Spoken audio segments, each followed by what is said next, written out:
नमस्कार, मी गणेश आचवल. स्वामी कृपा क्रिएशन्स या यूट्यूब चॅनलमध्ये तुम्हा सर्वांचं मनपूर्वक स्वागत करतो. निमित्त खास आहे कारण अनेक मराठी चित्रपट प्रदर्शित होत आहेत आणि याच महिन्यात 26 एप्रिलला लेक असावी तर अशी हा चित्रपट प्रदर्शित होत आहे. माहेरची साडीच्या अभूतपूर्व यशानंतर अनेक दशकानंतर विजय कोणके घेऊन आलेले आहेत हा चित्रपट. निर्माते, दिग्दर्शक, कथा, पटकथा, संवाद अशा सगळ्या भूमिका ते निभावत आहेत आणि या चित्रपटातनं एक नवा चेहरा आपल्यासमोर येतोय. ती अभिनेत्री आहे लेक असावी तर अशी मधली लेक अर्थात गार्गी दातार. हाय गार्गी. हॅलो, नमस्कार. स्वागत आहे या आपल्या चॅनलमध्ये. Thank you so much. जाणून घ्यायला सुरुवातीला आवडणार आहे की तुला ही भूमिका कशी मिळाली. ही भूमिका ॲक्च्युली खूप इंटरेस्टिंग स्टोरी आहे. विजय सर पुण्यात आलेले आणि ते पुण्यात डान्सर शोधत होते कारण त्यांना एक पर्टिक्युलर ग्रेस असलेली एक लुक असलेली मुलगी हवी होती आणि मी कथक डान्सर आहे, मी पुण्याची आहे.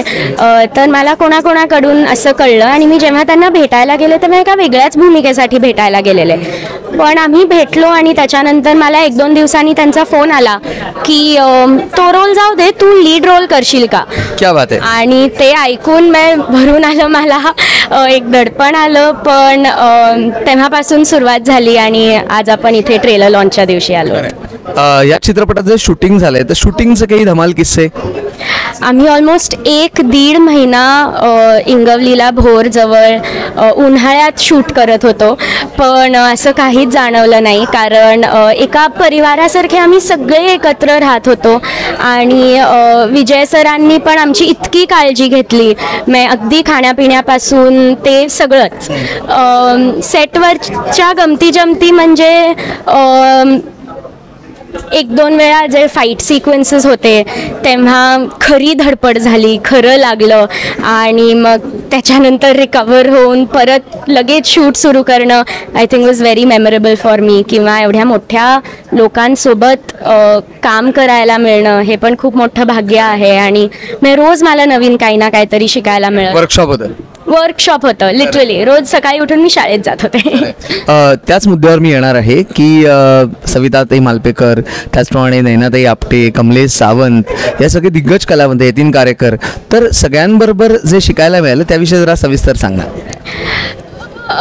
मला असं जाणवलं की या इंडस्ट्रीमध्ये सगळे खूप आपुलकीने एकमेकांशी वागतात आणि खूप काळजी घेतात एकमेकांची. म्हणजे मी एवढी लहान असून, एवढी नवीन असून पण ऑनस्क्रीन असो किंवा ऑफस्क्रीन असो या दोन्ही गोष्टींवरती या सगळ्यांनी खूप माझ्या लक्ष दिलं आणि मला खूप मदत केली. म्हणजे स्क्रीनवरती एखादा हेवी सीन किंवा जड भावना कशी लोकांपर्यंत पोचवता येईल किंवा खाण्यात किती तूप असावं इथपासून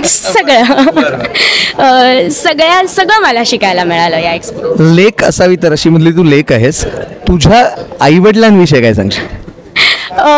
आई वडिलांचं सांगायचं झालं तर मी एकच लेक आहे त्यांना, एकुलती एक. त्यामुळे ते तर खूपच एक्सायटेड आहेत. आणि काय करतात ते.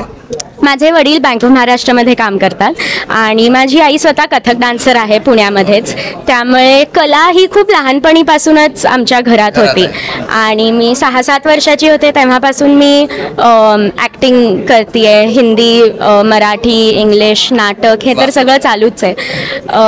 पण आता होपफुली ते पण म्हणतील की लेक असावी तर अशी. या बात आहे. तर तुझ्या चित्रपटासाठी आमच्या स्वामी कृपा क्रिएशन्सकडनं खूप खूप शुभेच्छा.